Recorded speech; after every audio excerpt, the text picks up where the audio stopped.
All right. Hello, everyone. Sean F. Tink, Director of Managed Security Services Strategy here at ePlus. And I am really excited because today we have a very special treat for you. I am joined by Corey Wilburn, a Principal Security Consultant here at ePlus as part of our advisory services organization. That also means he's someone heavily engaged in our virtual Chief Information Security Officer services, also known as a virtual CISO or vCISO. Corey, thank you so much for joining us today, man.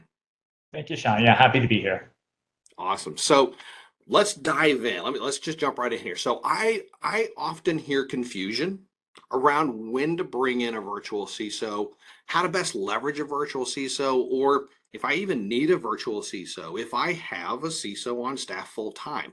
Now, I'm not going to ask you to dive in and start unpacking all of that, those high level areas, but I am curious. Let's maybe start at a high level.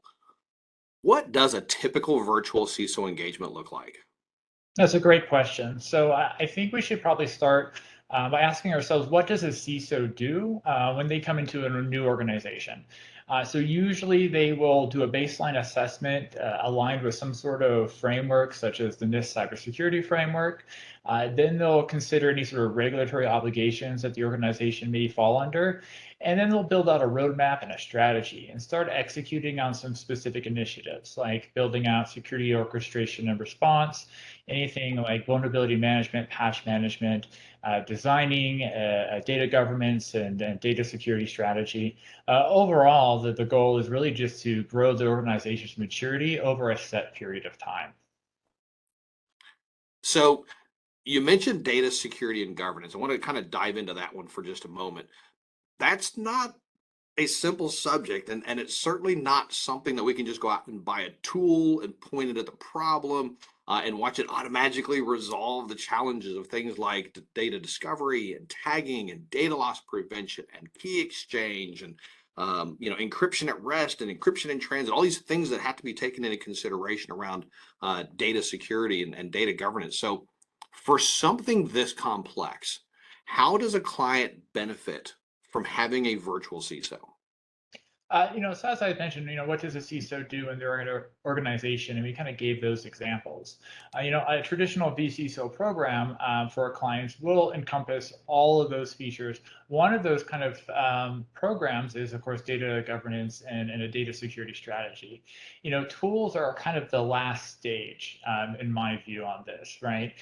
You need to have a certain baseline understanding of some of the core things around your data that are very important to understand. And so our vCISO specialists with data governance and data security, we start asking the clients question about how do they receive data? What type of data do they use in their organization? And overall, what is the life cycle of that data as it's processed, created, managed, maintained, backed up, et cetera, throughout the organization? So for some examples, an organization might receive data from its customers.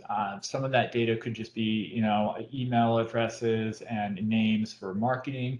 It could be more sensitive information like payment card information, or it could be health information, which, requires different levels of scrutiny and protection with regards to that type of data. Overall, we want to get a good understanding of what type of data exists within the environment, and then start understanding, what regulatory requirements there are to protect that data. But we can start building classifications, right? And we can start mapping out where that data exists within the environment. Does it exist in databases? Does it exist on file shares?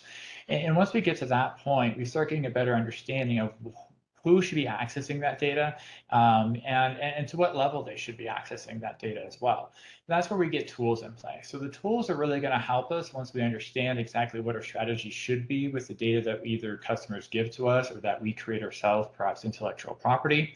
And ultimately the greatest goal out of these programs is that you want to ensure that only the right people are accessing the right data at the right time.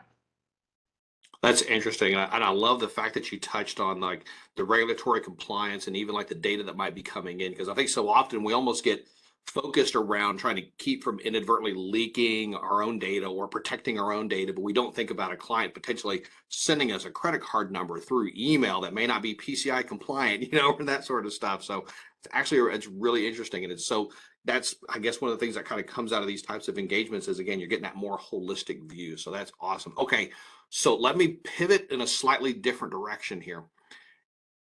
Is the engagement with a virtual CISO different based on whether or not a client has a full-time CISO on staff? To a degree, right? And I think that really speaks to the organization's level of maturity with their cybersecurity programs and/or growth over what they're trying to accomplish when it comes to the domains of cybersecurity. So we do work with organizations that don't have a CISO, but we also work with organizations that do. So if we go back to that first example that I gave, where what would a traditional CISO do? And if we consider each one of those programs as a module, right? And so if we're working with an organization that has a CISO already, they've probably maybe been a year into already developing their roadmap and executing on some of those programs. Well, then we just look at the services that we can offer and what they actually need. So we can help CISOs accelerate, the time to execute on their desired roadmap by just augmenting some of the programs that they either need help getting off the ground or could use additional resources moving forward. Excellent. So yeah, so we kind of start to augment then in those areas, as opposed to trying to cover a broader set with someone that doesn't have their own CISO on staff. We find out and fill the gaps of maybe where their knowledge ends, and we can kind of help fill up those spaces. That's Mhm. pretty awesome. Okay, Corey, man, I can't tell you enough how much we appreciate you taking time out of your very busy schedule to come and chat with us today. No, it's been a pleasure being here and always happy to chat about anything in the cybersecurity domain. So it's been great. Awesome, awesome. So as we look to wrap up, I hope everyone got as much out of today as I did. Here's the thing. None of us know it all. Good leaders know their limits and plus their efforts by surrounding themselves with those that can bridge the knowledge gaps. Leveraging virtual CISOs like those delivered by Corey and team here at ePlus can provide you and your teams invaluable insights into a host of challenges. Today, we discussed what a virtual CISO engagement looks like and touched on data security and governance more specifically, but that is just the beginning. I would encourage you to reach out to your account executive and ask them what ePlus advisory services, like a virtual CISO, can do for you. As always, we appreciate your time and thank you for spending some of it with us. Have a great day.